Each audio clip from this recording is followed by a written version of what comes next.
Hi there. Today on Lydia's Books, I want to talk about some of the books coming out in March. So, spring is upon us. It's late in the day, but it's still pretty sunny, so I'm pretty excited. You know, here in Canada, we get very short daylight hours during the winter, and it kind of fucks with us. And I am no exception to that rule. So I, for one, am very happy that when I get up in the morning, it's fairly bright out, and when I come home at night, it's still light as well. So hey, that's a bonus.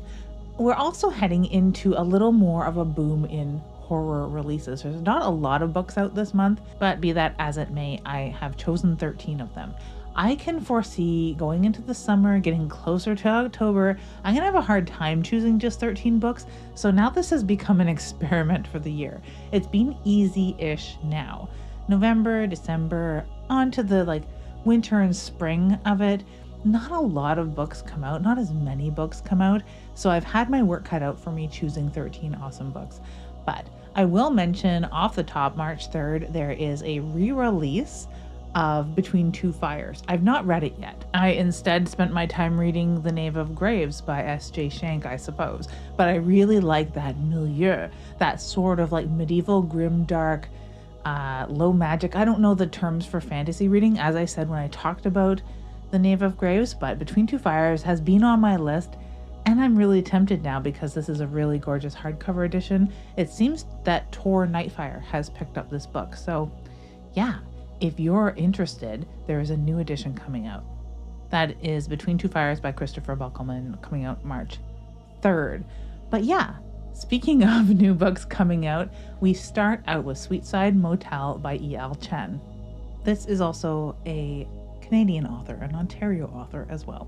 So the cover is sort of like a polarized black on white shot of a sky and some trees. So it's a forest scene, but in negative. So all the trees and ground are white and the sky is black. And over top, there's sort of like a neon red for Sweetside Motel. Very stylized though.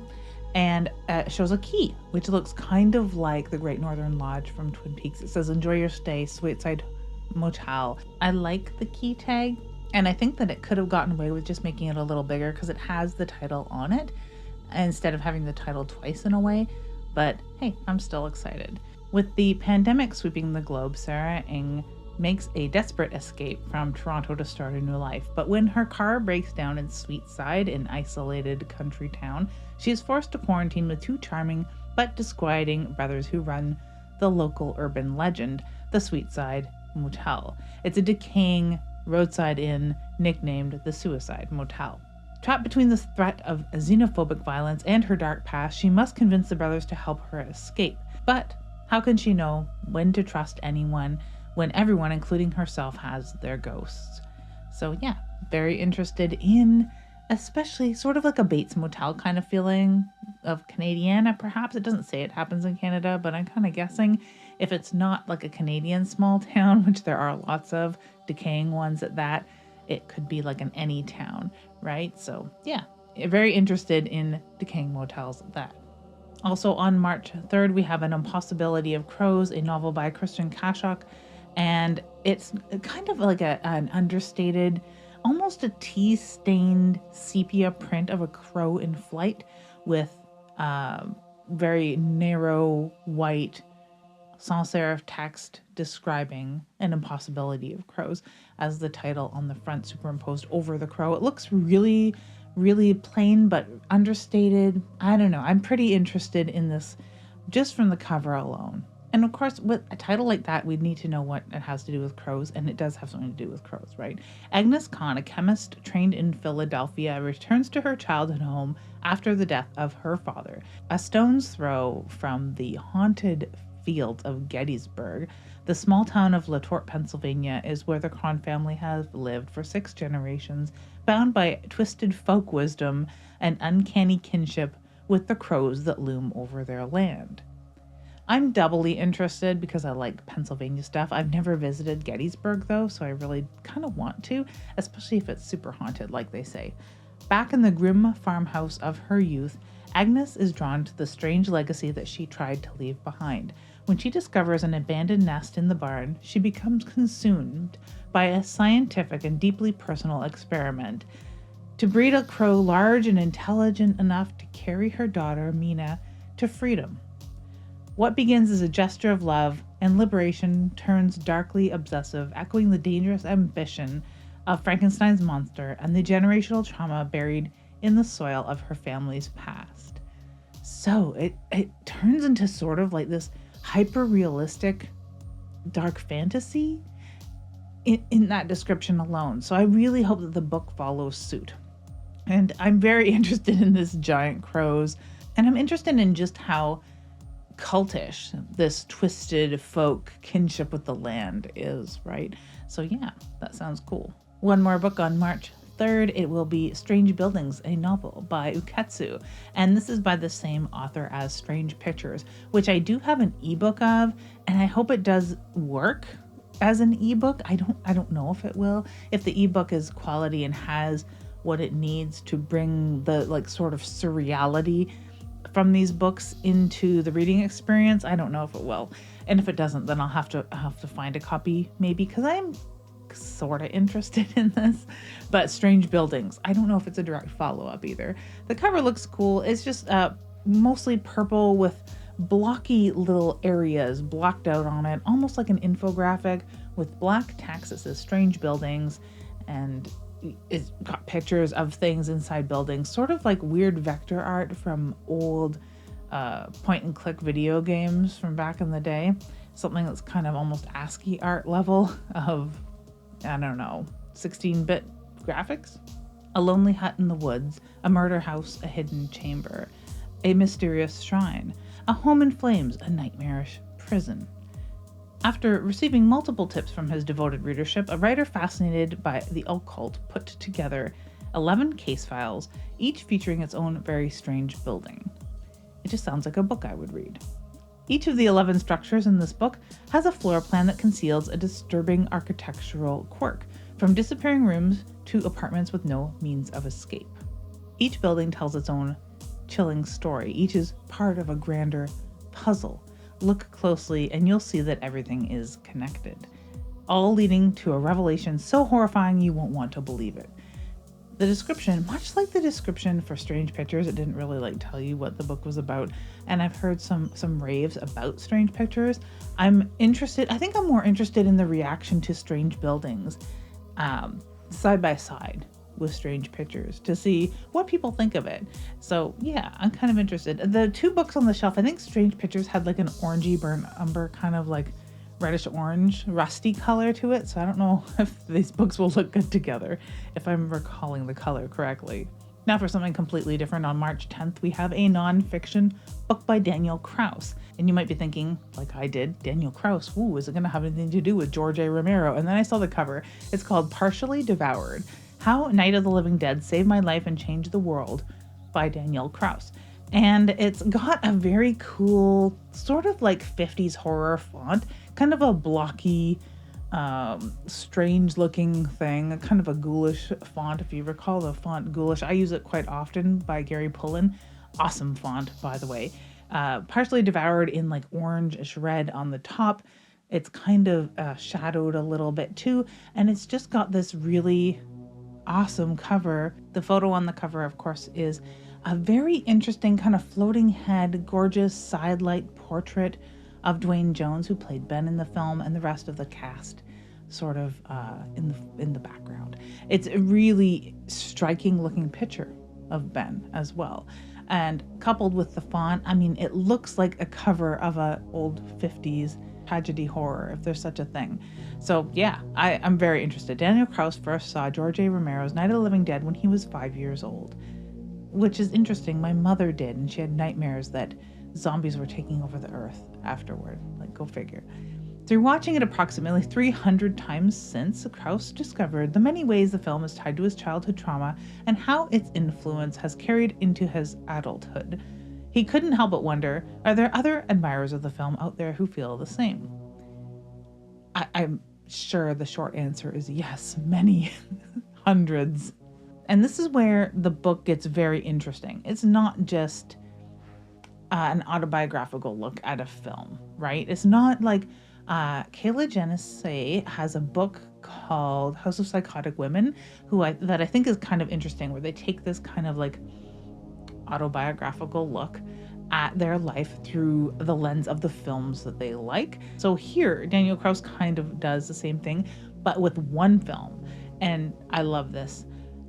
Partially Devoured uses a frame-by-frame deep dive into Night of the Living Dead to produce a kaleidoscopic cultural investigation of the film's importance and to examine the author's early life of rural isolation and local violence. Careening from film analysis to rabbit hole tangents, Partially Devoured will take readers from screaming laughter to the depths of grief, all while illustrating how a beloved genre film has woven itself into many facets of our lives.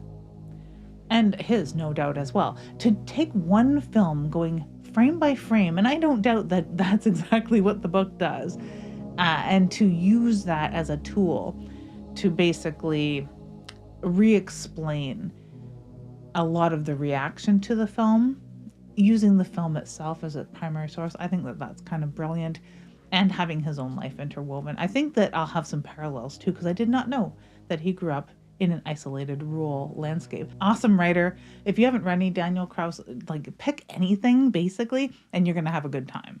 Speaking of having a good time, I think this is a good time book about a bad time. The Midnight Muse by Joe Kaplan. I love the cover. The Midnight Muse is written sort of in a tame black metal font, if you know what I mean. It's just a very ornate kind of gothic looking text in white on a black background. The black background is framed by all these different kinds of mushrooms. So it's just a white on black study, like illustration of all of these mushrooms framing The Midnight Muse by Joe Kaplan in a very ornate, cool text. Just from the way that the cover is designed alone, I thought it might be about metal and music, and yes, it is. The dead collect in low places. That's what Bryn Werner, lead singer of the metal band Queen Carrion, wrote in her notebook before she vanished while staying at a cabin in Oregon's Umpqua National Forest. Okay, so it's got two things that I really, really love. People missing in the forest and music. A year later, on the anniversary of her disappearance, the rest of her bandmates visit the cabin to remember her and find a way to move on. But tensions arise over who should be their new singer and who is responsible for Bryn's disappearance in the first place. Tensions that boil over once they realize that not all is as it seems at the Trail Creek cabin. Strange entries in the guest book write about pale forms that move through the trees, figures wearing gas masks that lurk in the distance, and there's a strange fungus growing on the wall of a tunnel in the cabin's basement.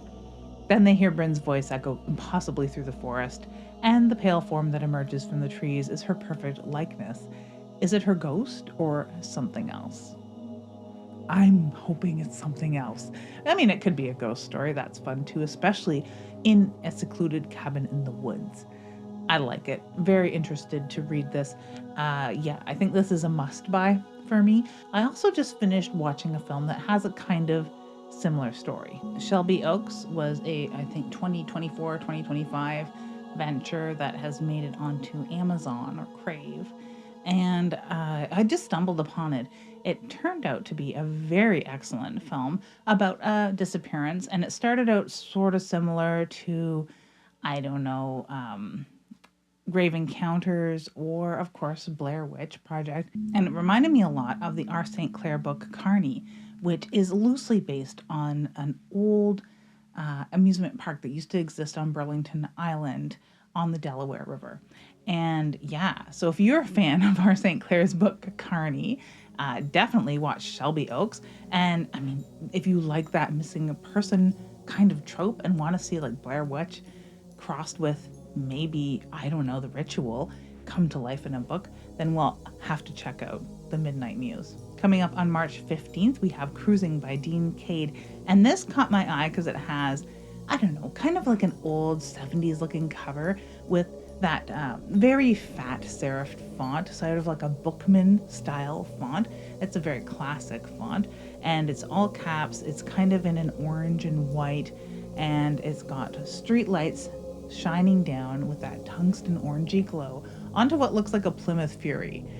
Not quite a Plymouth Fury like Christine from Stephen King's book Christine, but yeah, it's got this red Plymouth looking car, and it definitely caught my eye. And to say summer 1973 book 1, so it's going to be some sort of series, that it's called Cruising caught my eye as well. Lane meets James, someone different like him. Together they stumble into one of the most horrific crimes in the annals of American history. Summer in the blue-collar neighborhood of the Heights is a time of partying, muscle cars, and rock music. Working as a gas jockey, Lane spends his time off with his roommate Kyle, cruising the strip, hanging out in dives, and going on double dates at drive-ins. Lane knows he's different than other guys, gay in a time when it was not cool. The Heights has a secret too, hinted at by telltale signs of missing posters, an abandoned car, runaways, and an eerie dark red 68 Plymouth GTX that prowls the streets. So it was at Plymouth. A chance encounter with James grows into something more for Lane. Dreams become vivid with omens of impending chaos as he crosses boundaries. Whoa, that's not how a first date's supposed to go. Come on. Crosses boundaries and sees a way to escape his dead-end life in the back of James' BSA Lightning motorcycle. Ignoring the warning signs, he is unaware that a serial killer and his teenage accomplices are stalking them and intend for them to be the next victims. That's wild. A serial killer with teenage accomplices. So it's like the Warriors, but cruising. That's cool. And like I said, not a heck of a lot of books coming out, not lots to choose from. And I mean, March is pretty slim pickings, but boy, these covers look fucking cool. March 24th, we have Dig by J.H. Markert, and that is the author of Sleep Tight, another book that really caught my eye earlier and that I still need to read. So Dig has a very cool cover.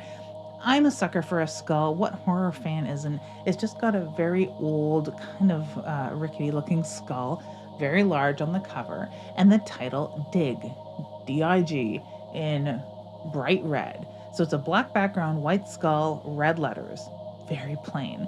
The eye for the word dig kind of weaves in through the nose hole and out the top jaw of the skull. So it's a very cool way to utilize this text on a very simple cover. Like it's a black background, white skull, red text. Very boring 3-letter title, but boy does it look cool. And it's got bees, just slightly here and there, in amongst the skull and letters. Just super effective. 8 years ago, a boy took up an axe and slaughtered a dozen people. That odd, troubled boy, Jericho Dodd, has been dead and buried in his father's yard for years. But ever since that massacre, Crow Island has been a dark and unsettling place. When Jericho's father begins digging up the past he buried, a compulsion to dig sweeps over the island, and soon everyone else is obsessively turning up dirt, desperate to uncover buried secrets.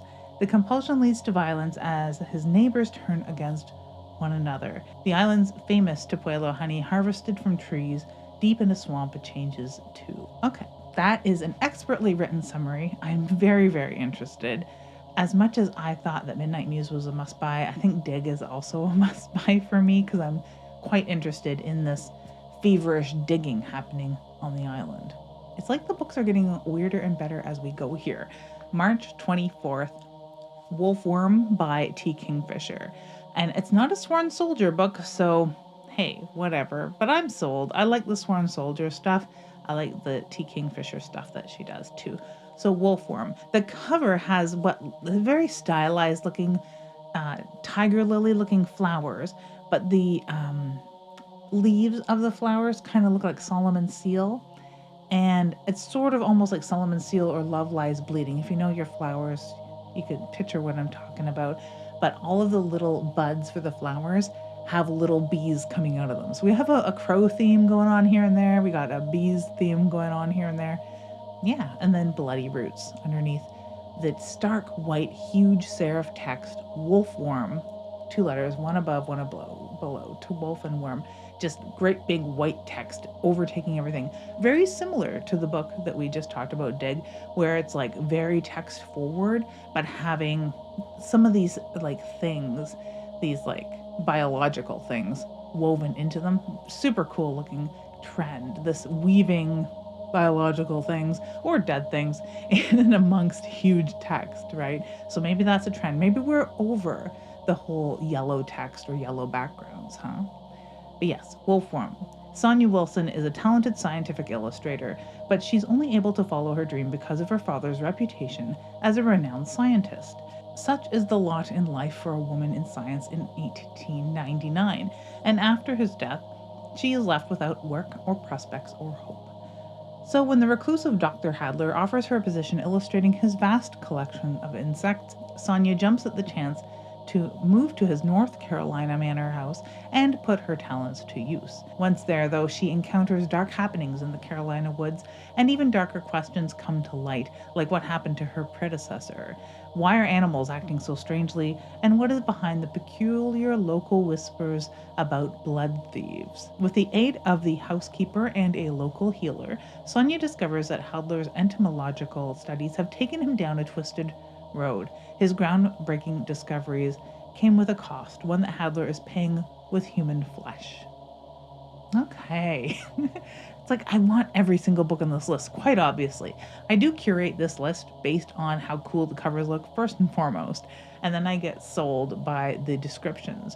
And that is what the final cull is about, is picking out these books that sound just so good to me that I want to pick them all up. And this is yet another one, Wolfworm, to Kingfisher. Very excited. But then I'm equally excited about this book. Also on March 24th, we have Wretch, or The Unbecoming of Porcelain Ka by Eric LaRocca. For those who look at the cover and see just Wretch as the title and get really proud of Eric LaRocca for having a one-word title, rest assured, it does have a subtitle. And yeah, it still sounds really cool. I like the cover of it quite a bit.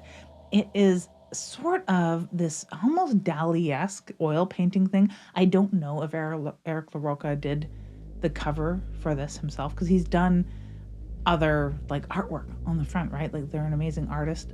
Some of the art that you have come to love is Eric LaRocca art. So I don't know if they did the cover, but yeah.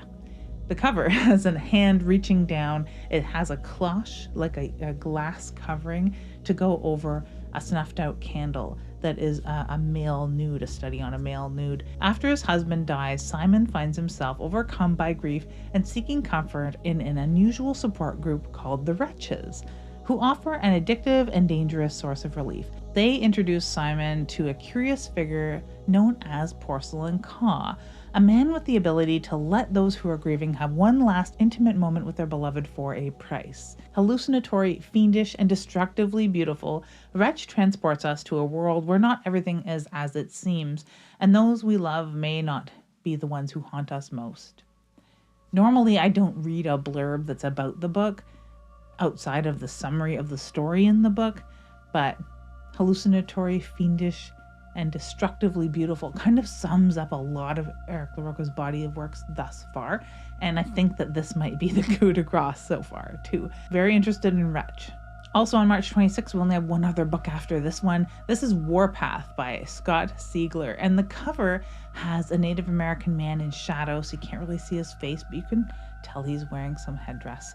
And he is also wearing what seems to be, to me, a Union soldier jacket. So he's also carrying like what looks to be a musket. I don't know much about the Civil War. It's an old gun and like an old wool jacket that looks kind of blue-ish. It's hard to tell because it also has an orange cast because of all the fire happening behind him. There is also a very ornate stone wall covered in hieroglyphs. So yeah, petroglyphs more accurately probably. A really cool looking thing. Scott Sigler in great big yellow text, and Warpath in very stark white serif font. That white text in serif dominating is part of the trend. It's not quite as trendy as the other books we talked about, but it's getting there.